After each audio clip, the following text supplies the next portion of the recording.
Hello student, আজকে ষষ্ঠ শ্রেণীর 12তম অধ্যায় 3টি সংখ্যার গসাগু ও লসাগু আজকে শুরু করব। দেখো, এই চ্যাপ্টারটা শুরু করার আগে তোমাদের মনে রাখার কিছু টিপস আলোচনা করে দিই। একদম খাতাতে দেখো,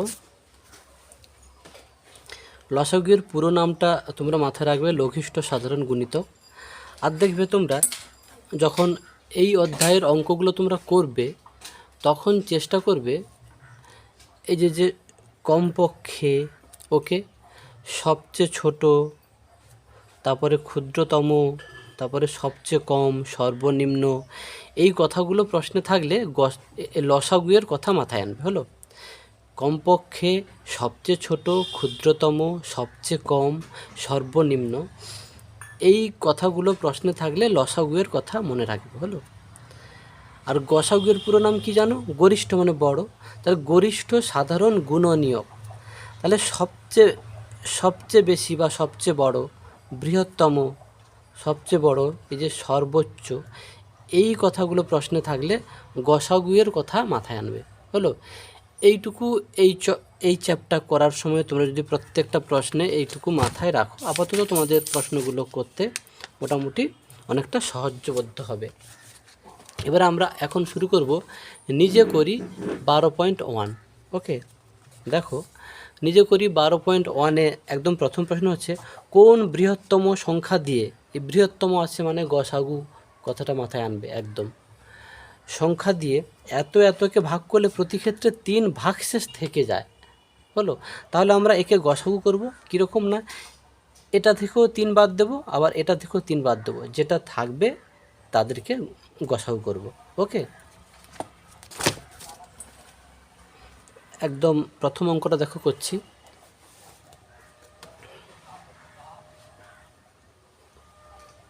কত আছে? 564।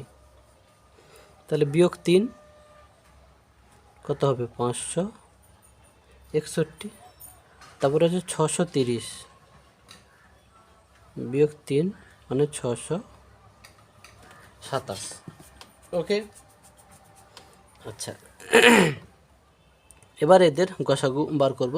কোন বৃহত্তম সংখ্যা দিয়ে, মানে নির্ণয় বৃহত্তম সংখ্যাটি বের হবে। অতএব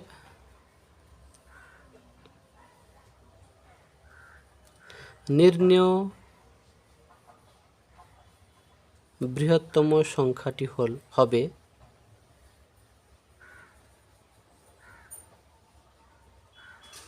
ওকে, সংখ্যাটি হবে 561 ও 627 এর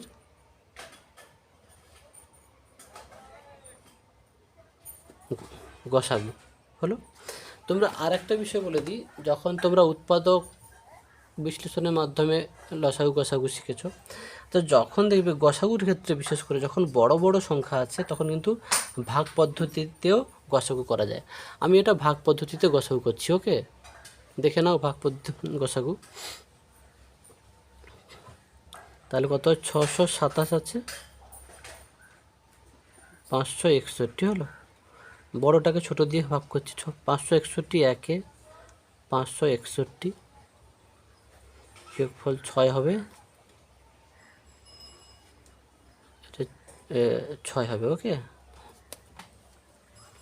তারপরে আবার এখানে দাগ দেবে। হলো, এইটাকে আবার এখানে লিখবে 561। ভাগ চিহ্ন কাটাতে পারো। মানে কততে যাবে ধরার নিয়ম যে আমি শিখিয়ে দিয়েছিলাম, হ্যাঁ, ভাগের সময় সেভাবেই করবে।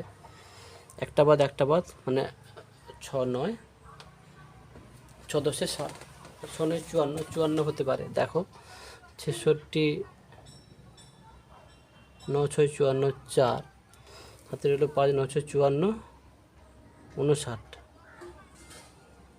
বলে বেশি হয়ে যাচ্ছে, তার মানে 66 8-এ যাবে। 8 6 48-এর 8, 4 8 48 52, 528।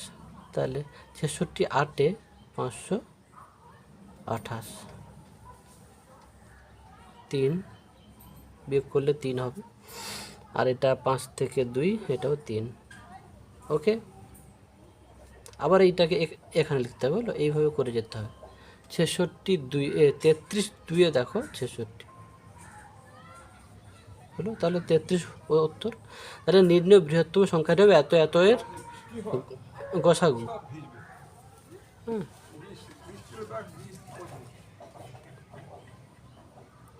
অতএব বলে লিখবে এবারে। অতএব কি আছে, কোন বৃহত্তম সংখ্যা দিয়ে এত এতকে ভাগ করলে প্রতি ক্ষেত্রে 3 ভাগশেষ থাকবে। অতএব লিখে দাও বৃহত্তম সংখ্যাটি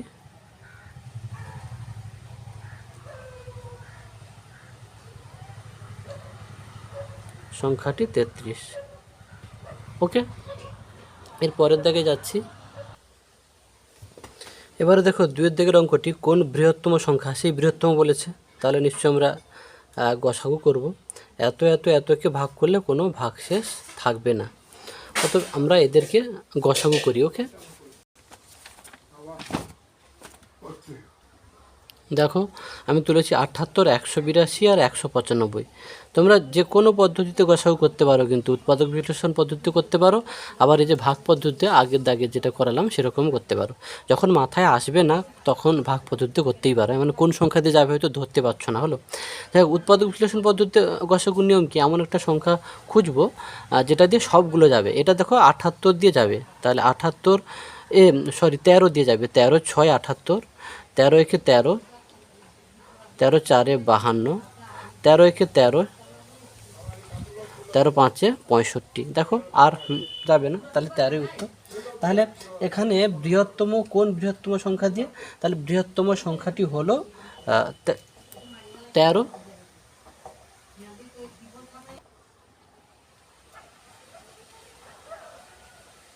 দেখো আমি অতএব লিখে দিয়েছি যে অতএব 13 বৃহত্তম সংখ্যা দিয়ে, পুরো প্রশ্নটাকে শুধু তুলে দিয়েছি, শুধু কোণের কোন যেখানে আছে সেটা জায়গায় 13 লিখেছি, তারপরে পুরো প্রশ্নটা তুলে দিয়েছি। 13 বৃহত্তম সংখ্যা দিয়ে 78, 182, 195 কে ভাগ করলে কোনো ভাগশেষ থাকবে না। ওকে, দুটো অঙ্ক কমপ্লিট হলো। এবার আমরা 3-এর দাগে যাব।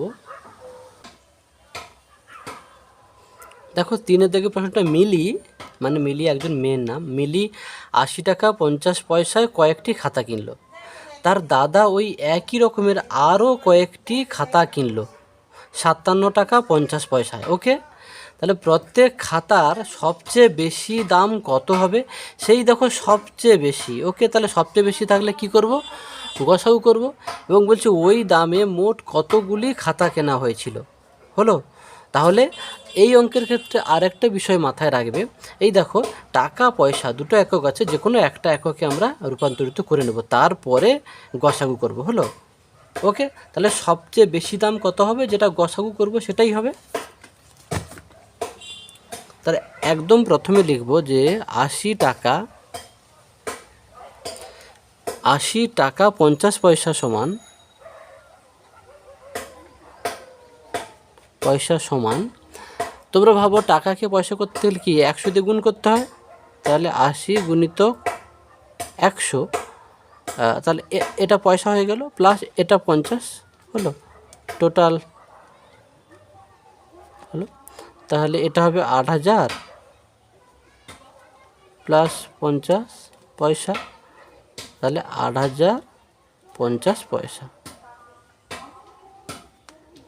ওকে, এরপরে যেটা আছে আবার কত আছে দেখো, তার দাদা হচ্ছে 57 টাকা 50 পয়সা।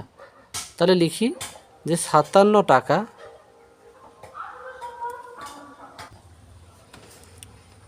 দেখো তারপরে লিখেছি যে 57 টাকা 50 পয়সা। তাহলে টাকাকে পয়সা করতে হলে কি 100 দিয়ে গুণ করতে হয়, একে 100 দিয়ে গুণ করেছি, আর এটা পয়সা ছিল, পয়সা আছে। দুটোকে তো একটি এককে পরিণত করবো, এটাও পয়সা এটাও পয়সা, তার জন্য দুটোকে যোগ করেছি। এটা 5700 প্লাস 50, তাহলে 5750 পয়সা। এবার কী করবো এখন, তাহলে গসাগু করব। এখন এটা ধরো বড় বড় সংখ্যা আছে, বড় সংখ্যা থাকলে আমি বলেছিলাম যে তোমরা ভাগ পদ্ধতিতে করবে। তাহলে একে যাবে,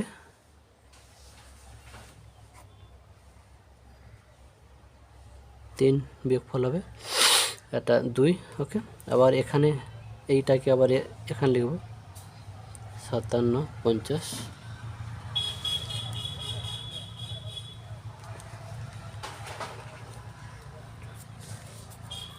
দুইয়ে যাবে 2 0 0 2 0 0 2 3 6 2 2 4 হল এভাবে গুণ করে নেবে বিয়োগ 5 এটা 1 ওকে এটাও 1 এটাকে এবারে এখানে লেখো এটা 2 এ যাবে 2 এ দেখো 2300 হচ্ছে তাহলে এইটাই হবে উত্তর তাহলে প্রত্যেক খাতার সবচেয়ে বেশি দাম কত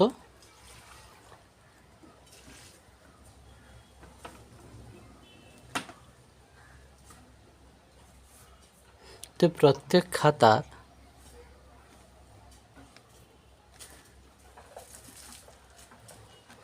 সবচেয়ে বেশি দাম 1150 টাকা ওকে হলো 1150 টাকা এবার হচ্ছে ওই দামে মোট কতগুলি খাতা কেনা হয়েছিল সবচেয়ে বেশি দাম যদি প্রত্যেক একটা খাতার দাম যদি এত হয় হলো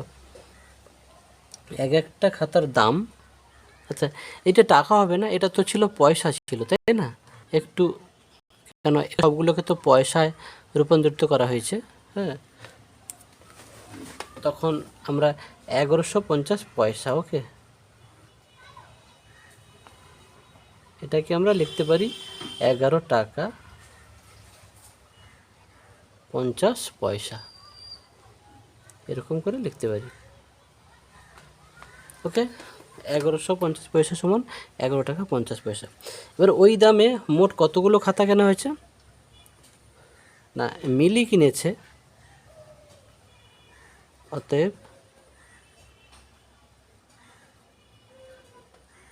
মিলি কিনেছে কটি মিলি টোটাল কত ছিল 8050 পয়সা এত টাকা দিয়ে সে কিনেছিল আর একটার দাম কত 1150 নাকি তাহলে কাটাকাটি করো 5 2 10 5 3 15 5 1 5 5 6 30 5 1 5 ওকে দেখো এটাকে 5-এ কেটেছি ছবিটা একটু দেখা গিয়েছিল না বলে দিচ্ছে এবার 5 1 5 3 আছে 30 5 6 30 5 1 5 শূন্য শূন্য তো কেটে দিয়েছি আগে 5 2 10 1 15 5 3 15 এবার দেখো 23-এ কাটবে এগুলো একটু মাথায় রাখবে 23 7-এ হলো 161 তাহলে মিলি কিনেছে কটি 7টি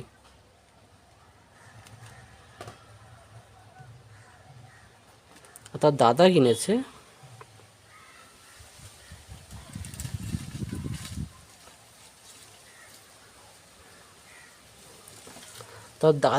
কয়টি তার দাদার টোটাল টাকাটা হচ্ছে কত ছিল 5750 পয়সা হ্যাঁ এটাকে একটা খাতার দাম কত 1150 দিয়ে ভাগ করতে হবে টোটালটাকে একটা দাম দিয়ে ভাগ করলে কটি খাতা পাওয়া যাবে 0 0 কাটলাম 5-এ কাটো 5 2 10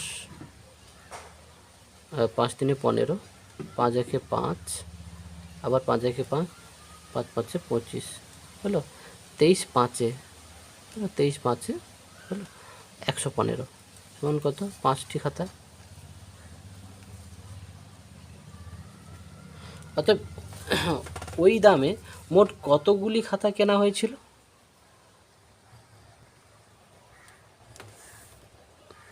অতএব ওই দামে মোট কত 7 + 5 সমান 12টি খাতা কেনা হয়েছিল